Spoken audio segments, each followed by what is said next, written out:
Elias, my brother, thank you so much for being here. Great to see you, bro.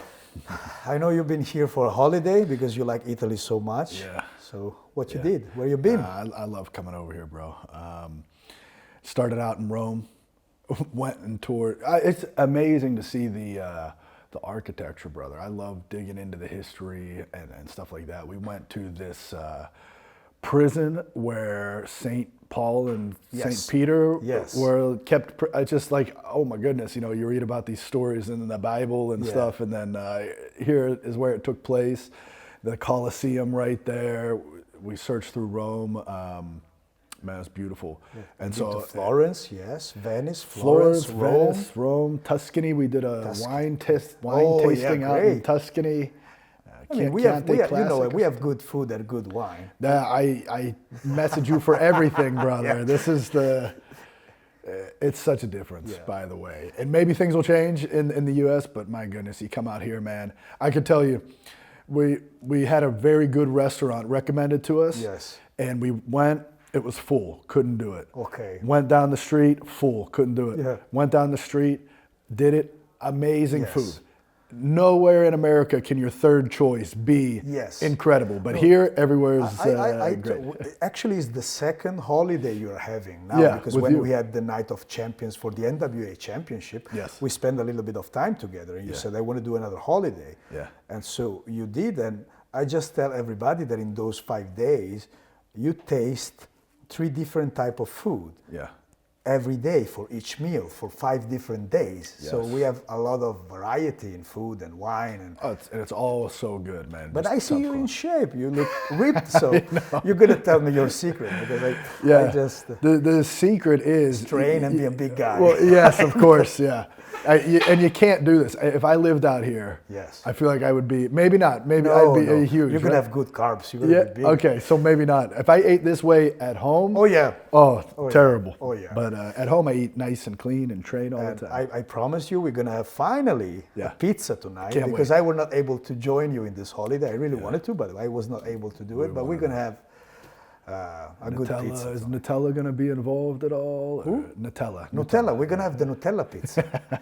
He knows I like Nutella. He doesn't like chocolate that much, but now I just pressing and pressing. Very good, bro, very good. And what are you doing right now? I mean, I know everything you're doing, but what excited you right now? You told me that the indie scene, that at the beginning of your career, you wasn't an indie guy, but now you are working a lot of indies and you are having a lot of fun, a lot of free time. Yes. Can you tell me something about that? Well, I mean, I started on the independents. So I was on the independents for 4 years before I got to WWE. And then when I was done with WWE, I thought, I don't know what I'm going to do, right? But then I had some friends call me. They said, hey, just have some fun, do some indie. I did one, had such a good time. I kept doing it. And now there's just so much freedom and so much fun where I could come out, have a holiday with you, do a wrestling show, meet people. It's really nice. These are things as great as WWE is, that's something you just can't do when you're on that schedule. Also because you can carry your name and your prestige. Sure. Because when you started and you did 4 years in the Indies, of course you were not Elias. Yes. But now I guess all the promoters and the fans are really hyped to see you. Maybe work their talents. Yes. Maybe work other former WWE stars. Yeah. Is there any particular match or talent you had in your recent indie career that stands out as wow, this guy really surprised me, or wow, that city, or the promotion? Jeez. Also in America, because you're working a lot in America. Yeah, of course, man. I got to wrestle Joe Hendry out in Scotland, and that was really cool because it was his home promotion. And, he plays guitar and sings, and then the crowd knows me, and it was just a really good dynamic. I speedball Mike Bailey, if you know who he is. He's amazing. Had a fun match with him, totally different style than people kind of picture me doing, you know what I mean? So I like wrestling for That's super interesting because you have your style, and of course you have a lot of knee strikes and moves, and you are a pretty tough guy in the ring. Also Bailey is, but he has a different style. Yeah. Did you find any problem to adapt yourself or to adapt him to a kind of new style or a blend between the two styles? I think we hit it off right away. Because I was excited to wrestle. You know, when you wrestle in the WWE for so long, you wrestle WWE guys, you know what I mean? And there is a certain style that is fit for TV and the grand audience. But man, when I mixed it up with him, I felt like it clicked right away. You know what I mean? And he's so good, he can probably do that with anybody. Yes. But for me, it was really fun, and I love trying different styles and stuff. You know. So it was also a fast-paced match, and at the same time, entertainment and everything. And it's a good blend, in my opinion. Now wrestling is going into that direction: athleticism and acting. Yeah. And probably now is both. Yeah, totally agree. Yeah. And so you also had the chance to visit Europe. And so you did America. Where have you been also? Oh my goodness. Well, we did, we started out in Italy, then we did that, then went to London. Yes. Then I went to Edinburgh in Scotland. Okay. Man, where else did I go? Newcastle. And then Glasgow was where we were going to end up. But so you've seen pretty good places. Yeah, And also you mentioned in the match against Joe Hendry. Yes. And when the promoter, which is his name is Andy Bowers, pitched me the idea, I said, wow, it's going to be great. And still to this day, clips of that match of you and him, Hendry, together are still the main posts and the main reels on Instagram. So it was like something that the fans really want to see. Definitely, yeah. And you figure, and Joe Hendry's so funny. He wrote Hendry Took His Job was like this song, he took my job. Yes. And there's like something to that, so it's kind of fun to have two characters. I'm like a sarcastic jerk, and he's kind of like like a funny, music guy or something. So it just clicked really well. You know what I mean? But dude, didn't you just come from Germany today? Me? Yeah. Yes. What was that like? Oh, amazing! I worked for WXW. Okay. Which is is the biggest company in Europe. Yeah. And is one of the biggest company in the world. Is actually the promoter, the promotion when Gunther Walter was the main trainer and also the leading guy. Yeah. And now they work WWE production style. So in every city they go, they are like a small WWE. Nice. But every time you go in those shows, you meet guys from America, you meet guys from Japan, and they blend with everybody because now they are 25 years in the business. Yeah. So I was there, and there was this man called Madness, a Texas guy. Oh, yeah. Yeah, he knows you. He said he met you a couple of times. And then there was this Japanese guy from Big Japan Pro Wrestling, and then there was me. So, and then they have the French guys, the German guys. That's a really good place because the vibe is so easy, and they welcome you if you are a good person. Cool. But at the same time, they deliver. Yeah. And they are the best of the best in Europe. Awesome. So it's a very nice place to perform. And that's bring me to the next question. When you work with WWE, you usually have big arenas, big venues, a lot of fans.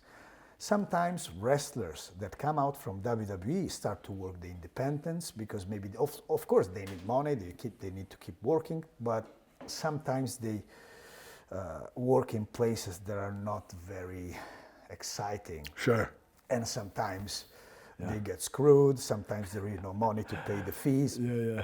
I guess it's not your experience right now, I guess, but you are having fun, but did you have any, I don't want to have the names, but any experience where the show, maybe in the poster, was produced in the right way, and then you showed up and everything was just a mess? Yeah. Did it happen to you? Not directly. Right now, I think I'm in a position where most people try to take care of me. Yes. You know what I mean? So I'm very fortunate with that, but I see it. Okay. And of course, I was on the independents for years. I saw it happen all the time there. So, that's one of the things of just getting into the business of the wrestling business. I kind of knew what to expect. There's some shady people out there, and you some kind of go people with things, the, you know. And like I said, I'm fortunate right now. Most people take care of me, probably because they know me from TV. Yes, Elias, the guitar, you know, they want to be good, but I've seen it but happen. also because that's my point of view. Your way of talking and introducing yourself and asking the right things for you to deliver a good show are honest.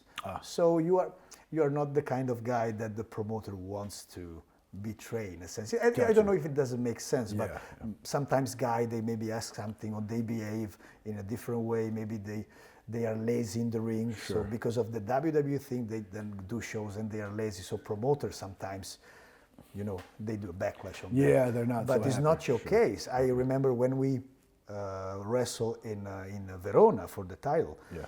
I arrived from Paris. Yeah. EC3 was with me in Paris. You arrived from America, but as soon as you arrived in the venue, you were around the ring building something for the show. Hey, Red, I could sing this song. We can do this. We can do that. And it was so amusing for me. It was so good to see. It was a good point that I can take, that the two most professional guys actually were around the ring building something to the good sake of the show. Cool. Meanwhile, other wrestler who was smoking, who was chatting, who was tindering some girls, but the two most professional guys that had all the time in the world to eat and chill, whatever, they were around the ring and they were planning, because we had you playing the guitar, EC3 singing like an idiot, and then we had, I don't remember that other guitar Megadeth guy. It was so awkward because I don't follow this type of music, but I had this guy and there was this it was a whole scene. And you and EC3 made that. So for me, it's important, like,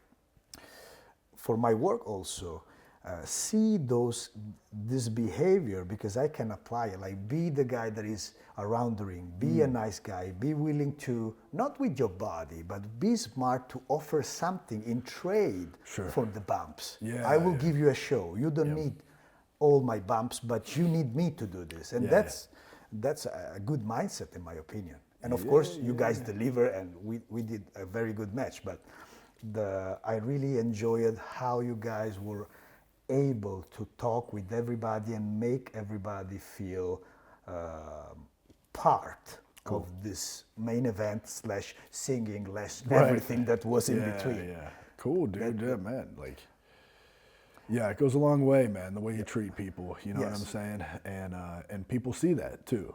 So hopefully, I don't know, you were saying somebody's out there smoking or whatever it is, and then they see a EC3 or Elias, a Red Scorpion hanging out, they go, oh, there's a reason, you know what I mean? And also another thing that surprised me was we had the locker room, and there was people coming in and coming out, grabbing water, doing stuff, and after you guys finished the match, you guys cleaned the locker room. And you don't have to, but you and EC3 cleaned the locker room. So I guess that is a mindset that came from WWE, then you still carrying with you, and probably that's why you are so professional overall, because you behave in such a way. Appreciate that, dude, very much. Yeah, those things don't even really, it's you not just automatically. You just kind of do it. You know what I mean? And I would like to ask you now. Your character is well established. We had so many people with the guitar, not so many, but we had people with the guitar in the past, but no one stands out like the guy with the guitar that can actually do a concert on the fly. How did character, like, did you ever picture yourself as Elias or? No, definitely not. I always thought I would be like Kurt Angle or something like that, just like a very serious wrestler. Guy. Right. But I was in NXT, and Dusty Rhodes, he was like our coach and like promo guy and stuff like that. And I remember one time he just told me, hey, just go talk about your life. Just go up, just like this, hang out, talk about your life, right?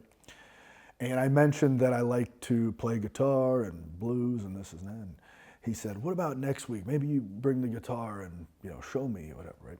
Next week came up, just sitting just like this, and I had my guitar, and he said, okay, go ahead, do a promo, tell me a story. And I remember I started strumming, and I just start talking and kind of doing it or whatever. And I finished, I can't even remember what the promo was, and I strummed one more time, and he was like, we got it. That's it, that's you. And I had the guitar with me for the next 10 years, you know what I mean? And that was not, I mean, casual, but it was in the right moment, right time, with the right person. Yeah. So I have this question. So you had your NXT career. Yes. Then you have your beginning of WWE career. Sure. And then you were not even considered a mid-carder, a main eventer, or whatever. You were just Elias. So if there was like, I remember, I always tell the students, like, he create a character there. If there is Dwayne Johnson, or if there is the big name coming in,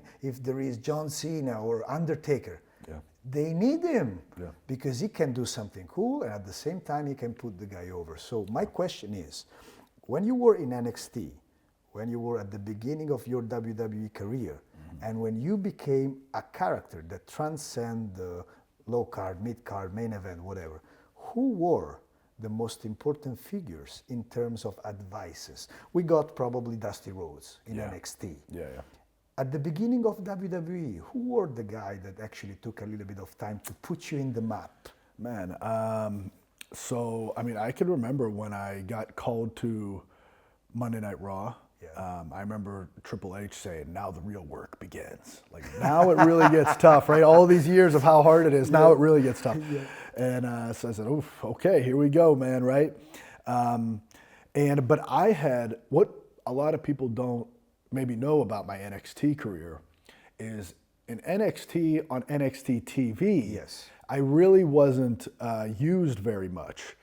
Sometimes I would just be used to make Finn Balor look good, or maybe they bring in, you know, Kevin Owens, and then they want Kevin Owens, whatever it is, right?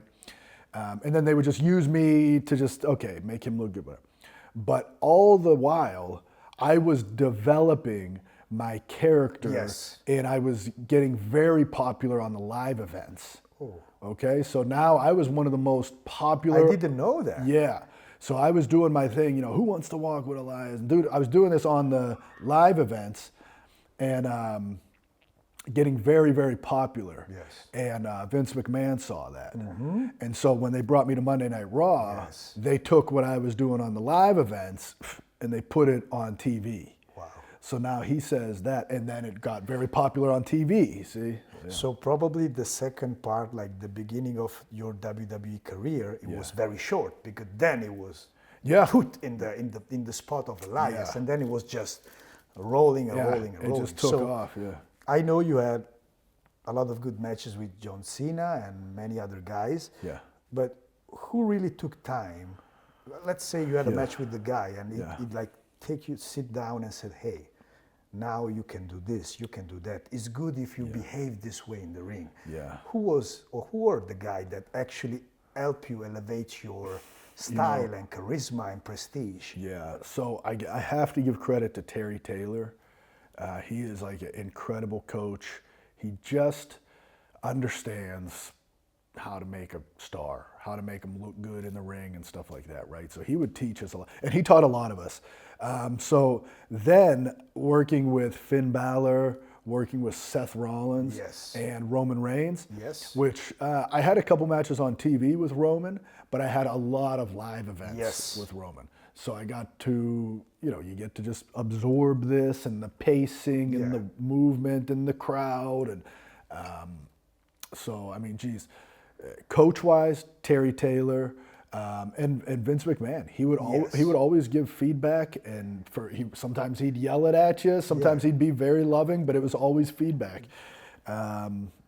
So yeah, I mean, that's who I got to say. Do you remember a piece of advice from Vince McMahon, or something great that he taught you that you want to share? Because everybody is very curious how Vince McMahon is talking with the guys, and I had the experience. Alberto Del Rio, my brother, he told me the story, and he told me how he created his success, like being in the ears of Vince and listening what he wants and try to deliver this way. So he was very smart about it. He was talking with, what do you want to see from me? So what kind of relationship you had with Vince or Triple H, and when you get like a phrase that it make you, oh, I got it. This is the phrase I want to hear for all my life. Yeah. You had that moment? From A phrase from Vince that is maybe validates your work, or maybe. Well, okay. I mean, there's two that kind of stand out to me. One is I had a random match with The Miz on SmackDown, okay? And I did something in this match, call it a gear change, if you know what that is, wrestling. You just kind of turn it up real quick. Be aggressive. 15 seconds. And I did that, and then just finished the match. And when I come to the back, does this swear words okay? Yes, you can. Please, please. Yeah. We are in Italy. We swear all the time. Come on, man. When I came to the back, Vince McMahon was standing up. He was clapping, and he says, I come to the back, and he says, that is some top guy shit right there, right? He just yells it at me and shakes my hand and stuff like that. And that was the moment. And I was like, oh, cool, man. Right now, this was something I thought I'd done plenty of times, but for whatever reason that night, he was like, there it is, right? And he started really using me, and it actually, just another little story, I was going to be moved into the world title scene here, but I ended up breaking my foot like a couple weeks later. So it was frustrating, right? But certainly that moment was like, oh, very cool. And then the other one is before WrestleMania 35, where John Cena came out as Thugonomics and stuff like that, right? Oh, the turn heel. Yes. You are one of the person in the most iconic moments. Like the fans, they wanted John Cena heel, and you were the only guy that can pull out that. You know what I mean when I say to my students, they help him to create something that he can stand the test of time. Yeah. Who can turn John Cena heel? Yes. They try it, but. Yeah, right. That's the guy. So that was just really cool. And I can remember before I went out to go perform for WrestleMania, he says, I've got some really, remember this, because this is some really big stuff going on the next couple days for you. And so that stood out to me, that he thought about that, and he used me, and he trusted me with that. And so I had John Cena that night, and then the very next night I had The Undertaker. Oh, wow. And then when I come to the back, Vince and The Undertaker says, it's going to be us and Saudi. You two guys are going to have a match. And I was just like, this is the dream come true. Yes. Here it is, it's happening, Yes. That ended up not happening because Goldberg got the phone call and stuff like that. But you were, and I of course trust you, because even in my career, of course, it's not compared to yours, but you have sometimes people that, oh, you are the right guy to do this. Now I want you. Yeah. And then life, wrestling, opportunities get in the mix. But I absolutely trust you, and it will be something very cool to watch for the fans instead of what happened. Actually. Of course, I have you have something very similar to the Rio, and probably to many others. Like, you are a great character. The Rio is probably the biggest Mexican heel that there ever was, and he had Di Malenko, and you had Terry Taylor. Yeah. So those guys, they were wrestlers. Yeah. Like wrestlers. They were not like characters, or they didn't talk that much. Yeah. But it amused me so much how a guy that is not in the shoes of the character that is helping to create can be so useful for his career. You know, some people, actually I can remember, some people are just great teachers. And I can remember, dude, I got with Shawn Michaels 3 or so months before I got to the main roster. He became my coach. Right. And he was awesome. I mean, Shawn Michaels is my all-time favorite, right? But he's a wrestler. Yeah. He loves to wrestle. He was the performer, right? So he could only kind of do it. But Terry Taylor could teach it, right? So Terry Taylor, he didn't perform like Shawn Michaels could perform. Right? But he could teach it. Yeah. He could teach it. And that makes a big difference, bro. And maybe, I don't know, in Del Rio's case, maybe he just could see something for Del Rio that he couldn't do himself, but he could teach him. He brought out the fighter of him, and then of course there was the character. But that's a very similar story that amused me all the time, because those great wrestlers, maybe the fans doesn't know them that well, but actually their work is present. Yeah, good point. Every day. And you are you met, and you will meet a lot of people and young wrestlers all around the world, like me, for example, or anybody else. Yeah. And for every person with the right brain, probably WWE or a big league or signing a contract is, of course, the dream is the main thing to achieve. Not only for money, but only as a validation of you are one of the best. Even if some of the best in the world never performed to WWE, but in most of the cases, if you are in WWE, you are one of the best. What could be a piece of advice you want to give to who really want to do this, that maybe a little bit different of the usual cliches advices, like work your ass off, do this and that? Is there something that is maybe yours that you want to tell? Yeah, it's not necessarily mine, but it was passed on to me. Two things, and I say it at anybody I talk to that says that's their dream. You have to be aggressive with it. You have to not just, look, working hard and all that, 100%. I mean, that's a given. You have to work hard on everything. Promo, body, look. I mean, that's 100%. You have, but then you have to be aggressive with getting there. You cannot just expect somebody to walk into a random gym and say, I'm going to make that guy's dreams come true. I'm going to make him a WWE, so I'm going to make him a TNA, AEW, superstar, whatever it is, right?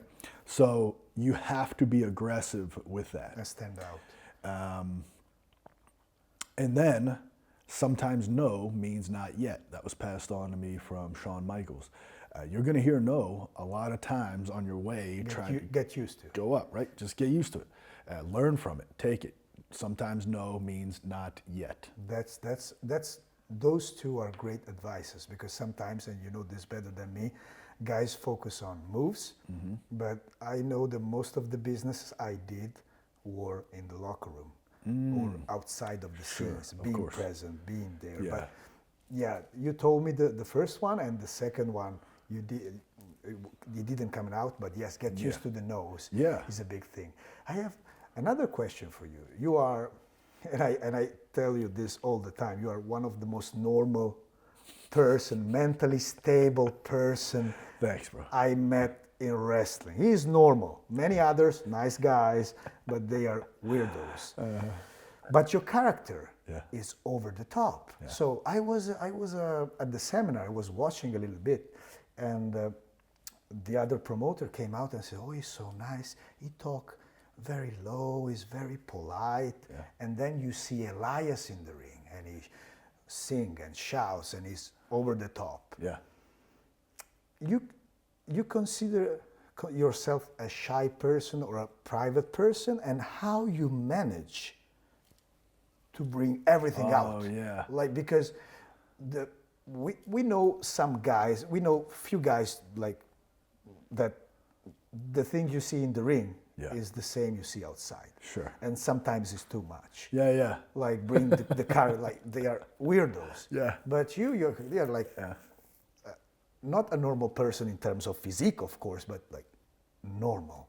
So how you explode in such a character that can hold a whole crowd just on the fly singing and smash a guitar on the head of a guy, and at the same time have those facial expression when basically you look like a super zen and in peace with life guy. Dude, I mean, I'll just credit to God for a natural thing here. And I always dreamed of being a wrestler, so a lot of these things knew, like, hey, when it's time to go, you go. And You know, I can remember Terry Taylor too saying, hey, all day long, we walk around, we stand in line, we follow the rules. When you're in the ring, you just let it out. You just get it out, right? And so I just know, like, there's times where you just kind of like tap into that, you know what I mean? Whether screaming or, you know, just aggressive or smashing somebody, right? So. And was it difficult for you to get in that place or let? You know, again, I got to give credit to Terry Taylor, because I can remember specifically being in a class with him, Yes, and him trying to get that out of you, okay? And I'd have to like demonstrate it, but it's essentially, imagine being pushed so many times. Yes. You know, you just decide to freak out, right? And he would do that constantly until he could say, now you know how to do it. Now you know how to let That's that great. out. Now you know how to feel that, right? And so again, another thing I got to give credit to Terry Taylor for, where you can go boom, snap into it, and all of a sudden you just whatever, and then you just keep it cool the rest of the time. That's great. And I have the last question for you. Of course, yeah. You had a great career in WWE, and I don't know, I'm pretty sure that it's not over yet, of course. But you also managed to become a celebrity, and at the same time, you didn't ruin your life, but you were smart about it, and you saved the money, and you invested the money, and now you are probably, just guessing, so relaxed because your work in WWE give you the chance to invest, and you have finance and stuff that can help you. Is that a common mindset that you see in other wrestlers, or it was because I'm very similar. That's why, and you see a little bit of my stuff and what I do. So I really appreciate when a wrestler, he makes money and success, but at the same time he guarantees money for the family, he develop something, and you have your own businesses. You told me are very successful. Is that a common mindset, and how did you get that mindset?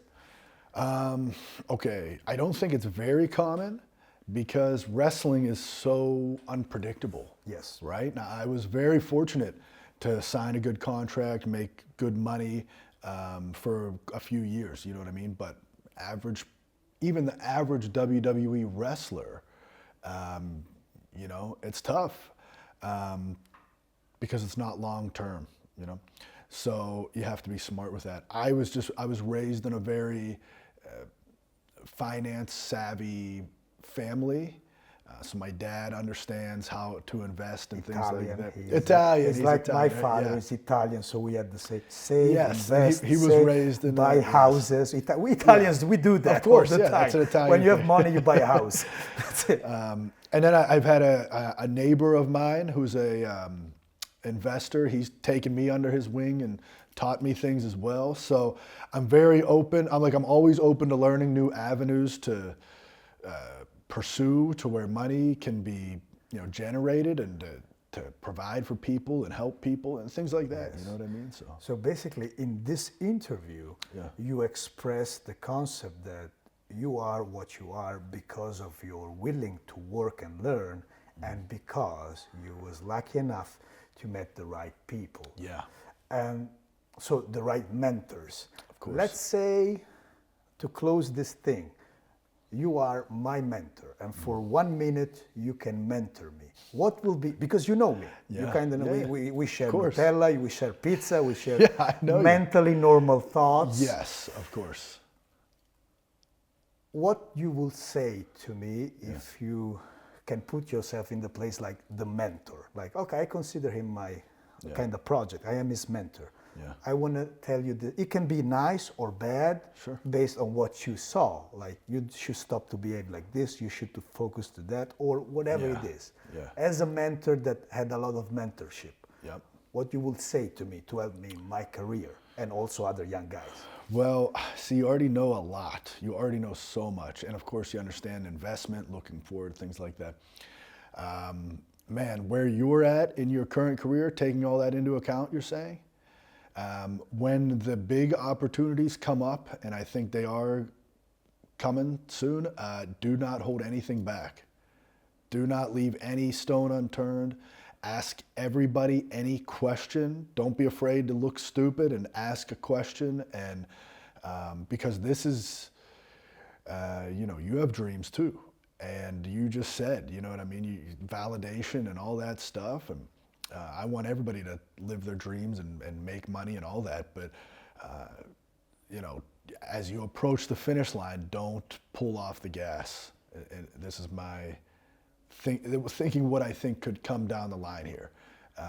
Push even harder, break through, because the closer you get, the more resistance there's gonna be, okay? I feel it, I feel it. Yes, so just keep that pedal down, leave no stone unturned. Hands down. That's it, you know what I mean?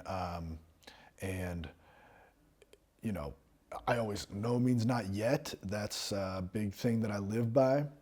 Make contacts if you can, and don't be afraid to ask questions, bro. I mean, all the other stuff that we talk about, you already know this stuff, man. What am I going to tell you? How to wrestle, or promos, these kind of things. You know who you are.